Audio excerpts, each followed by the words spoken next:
Hey guys, happy Saturday. I thought it was fitting since this is a video about procrastination that I would be 15 minutes late. So if you're waiting on me, sorry about that. But my name is Alan Thomas. I own Transform My Future, and we run a program called Rethink Dieting. And my story, you can watch. I post all the time in my videos because in the last about 3.5 years ago, a little over 3 years ago, rather, I got on the scale and I was 304 pounds. And it was March 2nd, 2017, and it freaked me out. I was 55 years old, been married at that point 31 years, and knew that I had less than 10 years or less to live if I didn't do something about it. And so I committed publicly that I would lose 129 pounds in 265 days, and it only took 260 days. So that's where it started, and I developed a program that helps predominantly men who struggle with obesity go to get the weight off and live the life that they were destined to live, because I learned a lot on that journey. And a lot of that journey, really, part of that journey was me getting to the 304, me getting to that tipping point. And I'm 5'11", I'm not 10 feet tall, so 304, I was morbidly obese. I didn't have a lot of, big health issues, and that was always a compensating belief that I had. I believe, and I talk to a lot of men, and I hear them say, well, I'm not that sick, I'm only on a cholesterol medicine, or I'm only on a CPAP machine, or I'm only on blood pressure medicine, or I'm only on blood thinners, I'm pre-diabetic, they're just giving me metformin, which that's type 2 diabetes, by the way, and I've only got a little neuropathy in my feet from the diabetes, I've only got a little bit of retinopathy in my eyes, I haven't lost my vision yet, I'm only 150 pounds overweight, I'm only in this compensating belief. And I was just as guilty. For years, it was, past the potato salad, whatever, and I just ignored it. And I'd wake up every morning, I'd lay in bed at night, it was constantly on my mind. It wasn't something that escaped me. And I don't know if you can relate to this. If you ever struggle with obesity, that's my dachshund barking, and he's not obese, but he obviously related because he barked then.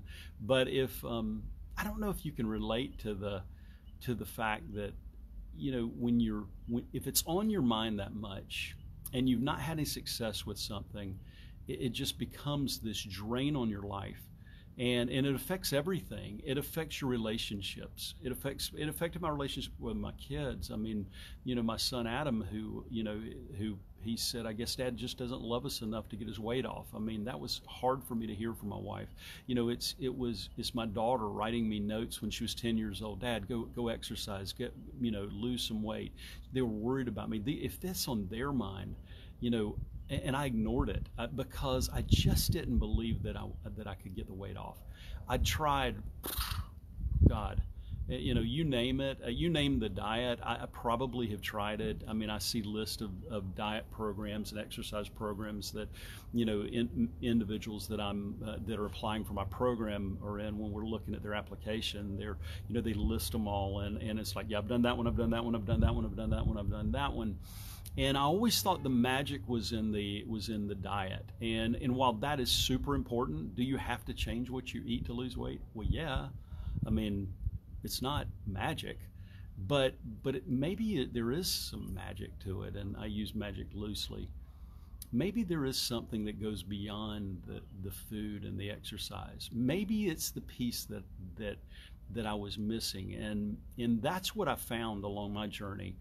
And I've seen so many men especially procrastinate, and they procrastinate. Here's how a dieter procrastinate. Somebody that's morbidly obese, and morbid obesity is, there's all these different rankings in it, but if you're morbidly obese, it's typically, like I was 129 pounds overweight, and that was morbid obesity, and BMI above 40.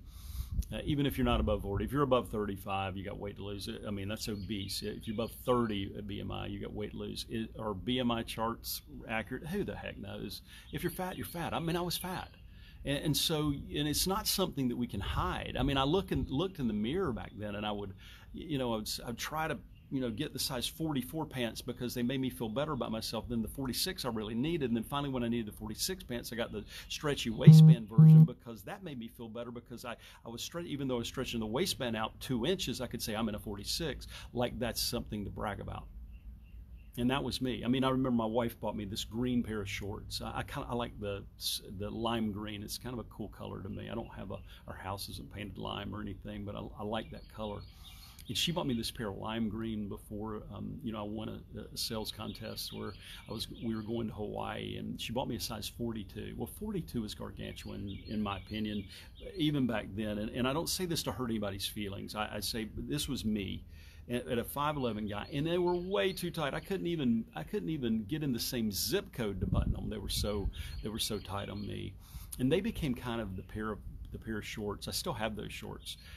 They are ginormous on me now because they're over 10 inches too, well, about 10 inches actually too big on me, and but I saved them because I hung those up as, she bought me those 42s because they were the biggest ones they had, and I couldn't wear those. And what does all this have to do with procrastination?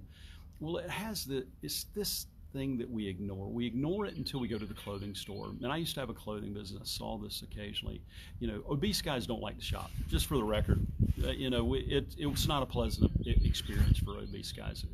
I just didn't enjoy going to the clothing stores after I sold my business because I'd let myself get so stinking fat.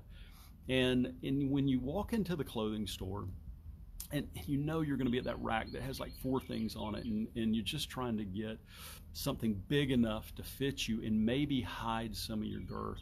And again, I don't say this to hurt anybody's feelings. I'm talking about me, what I experienced, and it may be different for you. You may love being 100 pounds or 200 pounds overweight, and that's okay for you if that's what you want. But for me, it just was this constant pain, and I'm not talking about like pain. I'm talking about ache, where my heart ached that I wanted to get the weight on, and I just didn't believe I could do it. What I ultimately ended up using nutritionally and exercise was I'd failed on that one 5 times, 6 times maybe. I don't remember how many times. So was it the diet, or was it something that changed internally in me, and maybe a new strategy that I found that made it work? That was it. And so, the procrastination that we do is we compensate with all these stories. I had my story. It was, I just can't lose weight. I just, I'm older now. I was 55. I'm just big boned. I mean, I had a business partner. He would say, yeah, your ankles and wrists look like they've lost weight. You don't typically lose a lot of weight in your ankles and wrists. So it's, so whether you're big bone or not. I know they're big bone people. They're people that have different body types. The BMI charts aren't all accurate, but if you're overweight. You know it. The doctor knows it. Your wife knows it. Your kids know it. Everybody knows it. But me, that was who I didn't know it about me until I saw this picture. A good friend of mine and his wife, we took a picture at a business conference. It was the week after I weighed. It was actually 10 days after I weighed 304 pounds. And I wasn't real anxious to have my picture taken. A lot of people think that I've been told that, you used to like to have your picture taken. And excuse my language, hell no, I didn't. I hid from the camera. I was the guy behind the camera. I didn't want anybody to see me because it was embarrassing to see all of the chin, extra chin and extra fat and blah, blah, blah, and all that stuff. But it wasn't about this vanity issue. It was about I had failed. I had miserably failed to keep my weight down, and here I was, a father of 4 children, a wife who depended on me, and I couldn't put down the stinking fork. So I would create these stories where I'd go on the diet of the week, and I would try this diet, and it was, I didn't like that about it, so I'm going to try another one, and I didn't like that about it, so I'm going to try another one, and I go on and on and on, and pretty soon you kind of run out of diets. And I mean, somebody's creating a new one every week, but then my son is just so funny, who was 14, he's 21 now, my youngest son Josh, he looked at me one day, and he's in great shape. He works out all the time, and eats right, measures everything. He's very conscious of it, probably because I wasn't conscious at the time. And he said, "Dad, it's a math equation." And I'm like, it's not that simple, because it wasn't that simple. I know it was a math equation. I was not, even though I behaved like an idiot with my weight, I wasn't an idiot. I knew it was a math equation, but what I didn't know was how to make the math work. So, I procrastinated. I would wait till Monday to start the new diet. And what I would do, I don't know if you've ever done this, I would eat everything that I wanted for the next 10 years. I mean, well, that's an exaggeration, but like I would eat cakes and pies and ice cream and cookies. And so I gained 10 pounds the week before the diet. So I'd go on a diet, and then I'd lose 9, and then I'd gain back 10 more, and I was way worse off. And it was always about something else. And I never could figure it out. And I remember crying out to God. I'm literally tears bawling like a 3-year-old, crying out to God, just saying, "God, why did you make me this way? Why is it something that I can't get a handle on?" And I'm not an idiot. I'm not this guy who doesn't know anything. I've got stuff to live for. And what I didn't realize at that point in time in my life was when I did figure it out, and I give God the glory for this, regardless of your beliefs, that's who gets the glory of this. I realized that weight was a gift to me, and I realized that it was a gift because it helped me understand the men that I talk to today. It helps me understand their pain. It helps me understand where their dreams are, and I look for the dreams. See, I get excited when I talk to somebody who has a dream that he believes his weight's holding him back from. That's what excites me. I want everybody to have a 6-pack ab and 32-inch waist and be really just fit and all. I want you to be healthy, but I want you to have your dream. And I think it's so sad that we give it away. We just hand it away. We hand away our future. We hand away our influence. We hand away our life. I'm not talking about just the heartbeat life that you, when you die, get that kind of life. I'm talking about the life that we live, the life to the full. We give it away one bite at a time, one bite at a time. And so, I'm not for everybody. I'll promise you that. And when I interview people that apply to my program, it is not something that I don't want everybody, because I can't help everybody. I'm not the guy that has a solution for every man out there that's obese. But I understand a few of them, and there's a lot of men. There's 35 million men in the United States right now that are obese. 35 million is projected to go up enough to, I don't know what the ridiculous numbers are. We're projected to have 50% of the U.S. population in 9 years that are obese. Physicians, more than 20, and these are CDC numbers, not mine. CDC's Center for Disease Control says that 20% of physicians are obese. What's up with that? So if knowledge was the answer, wouldn't they all be thin?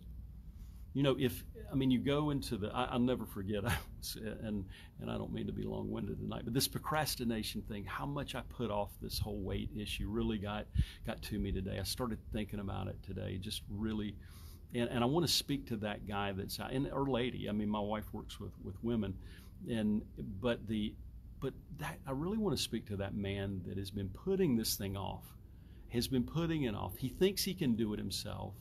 He thinks it's easy. He thinks that I'll get around to it one day, and the one day never happens, and he gave his life away, and he's gone. And he's left his family, or he's, suffered with complications of diseases that have caused him to lose his eyesight, to have heart attacks and strokes, and to completely give away his best years. See, I believe my best years are ahead of me. I'm 58 years old right now, and I believe my best years are not behind me. I believe they're ahead. And I saw a picture of my wife and I, the other day, and we were with our daughter, and I said, man, I was so proud of how great she looked, and I was so proud that I wasn't obese.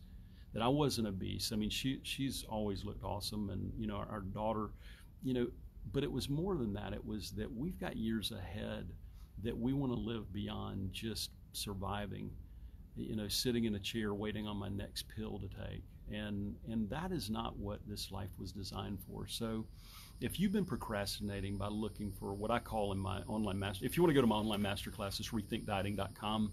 And I talk about dieters' perfectionism, and I'll give you a little sneak peek at that. I mean, that's a lot of you probably seen it, but it's the act of perfectionism is the lowest common denominator because it's not achievable for us. It's not achievable, so it's the lowest common denominator. It is the bottom of the barrel. So the perfectionist in us is really a procrastinator at heart. And that's what I was. I wanted the perfect diet. Perfect, translate perfect. Eat anything I want, when I want, lose weight. Not get my butt off the couch, not get outside, not do anything, and lose weight. Be in great shape, wonderful shape, live to 110 years old and do that. Well, that's just stupid. I mean, I'm sorry. It would be great, but would it? I mean, maybe it's a gift that you're 100 pounds overweight, because maybe you'll get a muscle while you're losing that weight that'll propel you forward in every bit of your life that you've been praying that you could get, that you could start moving forward in. So, again, I'm sorry for being so long-winded, sorry for being late, but on procrastinators night, you got to be late. So maybe this will be my procrastinators night. But this is day 27 of 90 days Facebook Lives. You can go to www.transformmyfuture.com/apply if you'd like to book a breakthrough call. If you are sick and tired of being sick and tired of being obese and ready to make a change now, that's where to go. If you're not, don't send an application in. It's just watch my videos. And I say that because you've got to be ready.